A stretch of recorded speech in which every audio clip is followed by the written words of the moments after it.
اعوذ باللہ من الشیطان الرجیم بسم اللہ الرحمن الرحیم الحمد للہ والصلاة والسلام علی رسول اللہ وعلی آل اللہ واللعنۃ علی اعداء اللہ۔ ناظرین محترم، فدق کے پیغامات کے عنوان کے تحت ہم اپنے معروضات کو آپ حضرات کی خدمت میں پیش کرنے کی سعادت حاصل کر رہے ہیں۔ مؤسسہ البلاغ شعبہ ایران کی درخواست پر یہ پیغامات ہم آپ کی خدمت میں پیش کرنا چاہتے ہیں، اور فدق کا عنوان اور فدق کا خطبہ در حقیقت شہزادی کونین حضرت زہرا سلام اللہ علیہا کی زندگی کا شاہکار ہے، جس میں شہزادی کونین نے نہ تنہا توحید، رسالت اور امامت و ولایت کا پیغام دیا ہے، اور نہ صرف لوگوں کو اس خطبے کے ذریعے سے حقائق سے آشنا کروایا ہے، بلکہ درمیان خطبے میں آپ نے کئی ایسے پیغامات بھی دیے ہیں امت مسلمہ کو، جن پیغامات کو دہرانا اور جن پیغامات کو دنیا کے گوشے گوشے تک پہنچانا ہم سب کی ذمہ داری ہے۔ آپ کی زبان نہ تنہا زبان وحی ہے اور اللہ تبارک و تعالیٰ کے کلام سے مانوس ہے اور آشنا ہے، بلکہ آپ نے آغوش رسالت میں پرورش پائی ہے اور حصار ولایت اور عصمت میں آپ کی تربیت ہوئی ہے، تو لہٰذا آپ کا جو پیغام ہے، آپ کا جو میسیج ہے، وہ رہتی دنیا تک بشریت کی سعادت کے لیے اور انسانیت کی کامیابی کے لیے ایک اہم رول ادا کرنے والے ہیں۔ تو لہٰذا اس خطبے کے کئی پیغام ہم آپ کی خدمت میں پیش کریں گے۔ اس پہلی کلپ میں اور پہلی اس تقریر میں ہم چاہتے ہیں کہ ایک پہلا پیغام جو شہزادی کونین نے انسانیت کو دیا ہے، بلکہ امت مسلمہ کو دیا ہے، اس کی طرف توجہ کریں۔ وہ پہلا پیغام یہ ہے کہ آپ فرماتی ہیں فَجَعَلَ اللَّهُ الْإِيمَانَ تَطْهِيرًا لَكُم مِّنَ الشِّرْكِ وَالصَّلَاةَ تَنزِيهًا لَكُم عَنِ الْكِبْرِ۔ شہزادی کونین نے اس پیغام میں دو چیزوں کو ایک ساتھ جوڑ کر بیان کیا ہے۔ ایک طرف آپ نے انسان کی زندگی میں ایمان کے رول کی طرف اشارہ کیا ہے، ایمان کی ضرورت کی طرف اشارہ کیا ہے، اور دوسری طرف آپ نے نماز کو ایمان سے جوڑ کر بتایا ہے۔ یہ در حقیقت قرآن مجید کی آیت کی تفسیر ہے، جس میں اللہ تبارک و تعالیٰ ارشاد فرماتا ہے الذین یؤمنون بالغیب ویقیمون الصلاۃ، یعنی صاحبان ایمان وہ ہیں جو غیب پر ایمان لے آتے ہیں اور نماز برپا کرتے ہیں اور قائم کرتے ہیں۔ قرآن مجید میں چونکہ ایمان اور نماز کو ایک ساتھ جوڑ کر بتایا ہے، تو شہزادی کونین نے بھی اس خطبے میں ایمان اور نماز کو ایک ساتھ جوڑ دیا ہے، تاکہ دنیا ان دونوں کے درمیان جدائی نہ ڈال سکے۔ اگر نہج البلاغہ کا ہم مطالعہ کریں، جو در حقیقت کفو شہزادی کونین ہے، مولا کائنات کا وجود، تو آپ نے امام علی علیہ السلام نے ایمان کی تعریف میں تین چیزوں کی طرف اشارہ کیا ہے کہ ہم نماز اور ایمان کو جوڑ کر بیان کرنا چاہتے ہیں۔ پہلی ایمان کی تعریف میں مولا کائنات ارشاد فرماتے ہیں الایمان اقرار باللسان ومعرفۃ بالقلب وعمل بالارکان۔ ایمان کی تعریف کیا ہے؟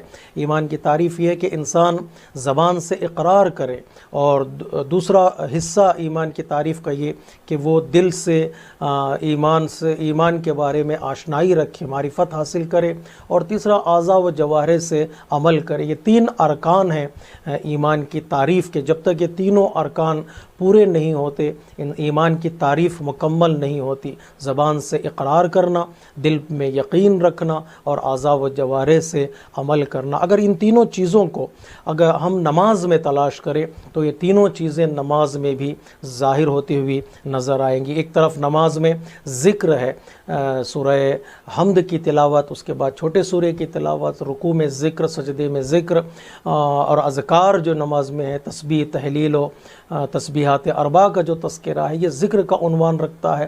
در حقیقت یہ تفسیر ہے اس ایمان کی، اقرار باللسان، اور دوسری طرف معرفتن بالقلب جو ایمان کا حصہ ہے وہ نماز میں ہمیں نظر آتا ہے، وہ ہے نیت، یعنی نماز میں نیت نہ ہو، انسان کا دل نماز کی طرف متوجہ نہ ہو تو اس وقت تک انسان کی نماز مکمل نہیں ہوتی، انسان کی نماز نیت کے بغیر شروع نہیں ہوتی ہے۔ اور تیسرا جو ایمان کا رکن ہے وہ ایمان کا عمل بالارکان ہے، اور نماز میں بھی انسان اعضاء و جوارح سے عمل کرے۔ عمل کبھی قیام کی صورت میں ہے، کبھی عمل رکوع کی صورت میں ہے، اور کبھی عمل جو ہے وہ سجدے کی صورت میں ہے۔ یعنی جو ایمان کی تعریف ہے وہ ساری تعریف پریکٹیکلی طور پر ہمیں نماز میں نظر آتی ہے۔ اس لیے شہزادی کونین نے شاید ایمان اور نماز کو جوڑ کر بیان کیا ہے تاکہ جو ایمان کا دعویٰ کرتے ہیں وہ نماز سے دور نہ ہو جائیں، اور جو نماز پڑھنے کا دعویٰ کرتے ہیں یا پڑھتے ہیں وہ حقیقی معنی میں ایمان سے دور نہ ہو جائے۔ اس لیے ہمارے پاس روایتوں میں یا کئی روایتوں میں نماز کی امپورٹنس اور نماز کی اہمیت کی طرف اشارہ کیا گیا ہے۔ آیتیں ہمارے پاس بھری پڑی ہیں اور روایتوں سے ہماری کتابیں بھری پڑی ہیں کہ جس میں نماز کی اہمیت کی طرف اہل بیت علیہ الصلوۃ والسلام نے اشارہ کیا۔ ہم ایک حدیث بعنوان تبرک آپ کی خدمت میں پیش کرنا چاہتے ہیں کہ پیغمبر اسلام ارشاد فرماتے ہیں، حضرت ابو ذر رحمۃ اللہ علیہ سے خطاب کرتے ہوئے، یا ابا ذر ان اللہ جعل قرۃ عینی فی الصلاۃ، اے ابا ذر پروردگار عالم نے نماز کو میری آنکھوں کی ٹھنڈک قرار دیا ہے، میرے آنکھوں کے لیے سکون کا سبب قرار دیا ہے۔ وحبب الی کما حبب الی الجائع طعام، جس طرح ایک بھوکا غذا کو پسند کرتا ہے، غذا کو دوست رکھتا ہے، اور جس طرح ایک پیاسا پانی کو پسند کرتا ہے اور پانی کو دوست رکھتا ہے، اسی طرح میں نماز کو دوست رکھتا ہوں اور نماز کو پسند کرتا ہوں۔ یہیں پر نہیں، پیغمبر اسلام ارشاد فرماتے ہیں جب بھوکا کھا لیتا ہے تو اس کا پیٹ بھر جاتا ہے، جب پیاسا پانی پی لیتا ہے تو اس کی پیاس بجھ جاتی ہے۔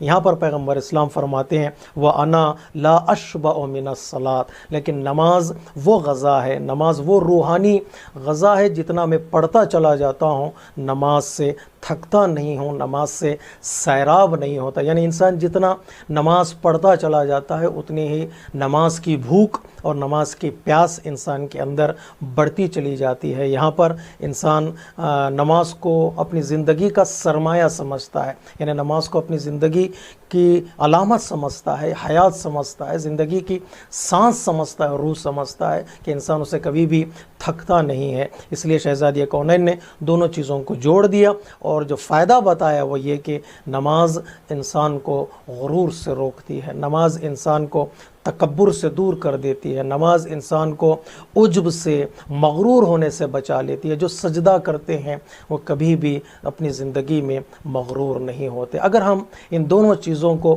شہزادی کونین کی زندگی میں دیکھنا چاہیں تو دیکھ سکتے ہیں۔ ایک طرف ایمان ہے، شہزادی کونین کا ایمان کتنا مضبوط تھا، کتنا اسٹرانگ تھا کہ انسان کے لیے ضروری ہے کہ وہ سیرت و سنت شہزادی کونین کا مطالعہ کریں۔ کتنا بھروسہ تھا اس بی بی کو اللہ تبارک و تعالیٰ کی ذات پر، رسول کی رسالت پر اور مولا کائنات کی ولایت اور امامت پر کوئی بیان نہیں کر سکتا ہے، جس نے اپنی مکمل زندگی نبوت اور امامت کی خدمت میں گزار دی۔ نہ تنہا خدمت میں گزار دی بلکہ نبوت اور امامت کے ڈیفینڈ کرنے میں اس بی بی نے اپنی جان کو قربان تک کر دیا۔ اپنا درد بھول گئیں لیکن امامت پر آنچ آنے نہیں دی، ولایت پر آنچ آنے نہیں دی۔ اور نماز کی بات کریں تو شہزادی کونین کا نام نماز سے جڑا ہوا ہے، ذکر سے جڑا ہوا ہے۔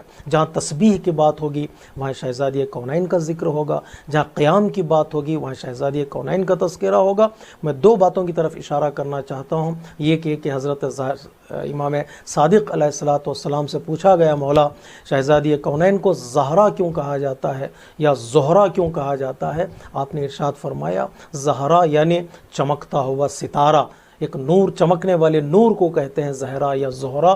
جب بھی بی بی مصلی پر کھڑی ہوتی تھیں تو آپ کے چہرے کا نور مدینے کو منور کر دیتا تھا۔ جب بھی وقت نماز آتا آپ کا نور جب پھیلنے لگتا تو اس نور سے مولا کائنات کو سکون ملتا تھا، مولا کائنات کو تسکین ملتی تھی۔ تو آپ کا ایک لقب ہے زہرا یا زہرا، اور دوسرے مصائب کا رخ یہ ہے کہ عالم مصیبت میں، عالم غم میں جب آپ کی پسلیاں ٹوٹ چکی تھیں، جب آپ کا بچہ شہید ہو چکا تھا، سکرات کے موقع پر بھی آپ نے نماز کو ترک نہیں کیا، نماز کی امپورٹنس کو باقی رکھا، کھڑا نہیں ہوا کرتے تھے آپ، بڑی مشکل سے کھڑی ہوتی تھی لیکن دیوار کے سہارے سے، عصا کے سہارے سے کھڑی ہوتی تھیں۔